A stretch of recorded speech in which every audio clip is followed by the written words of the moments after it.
This task covers opening and managing an airway. If a casualty is not breathing, determine the casualty is not breathing and take measures to restore respiration. For this task, you will need a nasopharyngeal airway. There are 3 ways to determine if the casualty is breathing. Use the head tilt and chin lift method to open an airway and listen and feel for breath. You can also watch for the rise and fall of the chest, or you can feel for breath on the back of the hand. The normal method of opening an airway is the head tilt and chin lift method. If the casualty is conscious, the head tilt and chin lift will keep the airway open and help the casualty breathe easier.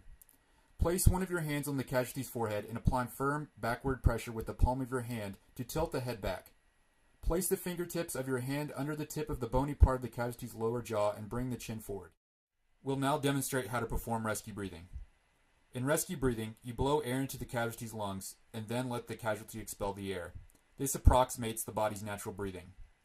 First, perform the head tilt and chin lift. Gently pinch the casualty's nostrils closed. Administer a full breath mouth to mouth and observe the casualty's chest to make sure it rises. Open your mouth wide and take a deep breath. Place your mouth over the casualty's mouth. Make sure that your mouth forms a good seal so that the air will not escape when you blow into the casualty's mouth. Maintaining the head tilt and chin lift will keep the casualty's mouth open slightly. Blow a breath into the casualty's mouth. As you blow, observe the casualty's chest. Check the casualty's carotid pulse every 12 breaths or so, about every minute. Pulse beats indicate that the heart is still pumping blood. Observe the casualty as you check his pulse to see if he has begun breathing on his own. Inserting a nasopharyngeal airway. If the casualty is conscious or unconscious and breathing on his own, count the number of respirations for 15 seconds. If the casualty's respiratory rate is less than 2 breaths in 15 seconds, insert a nasopharyngeal airway and place the casualty in a recovery position. Also take this step if the casualty makes snoring or gurgling sounds.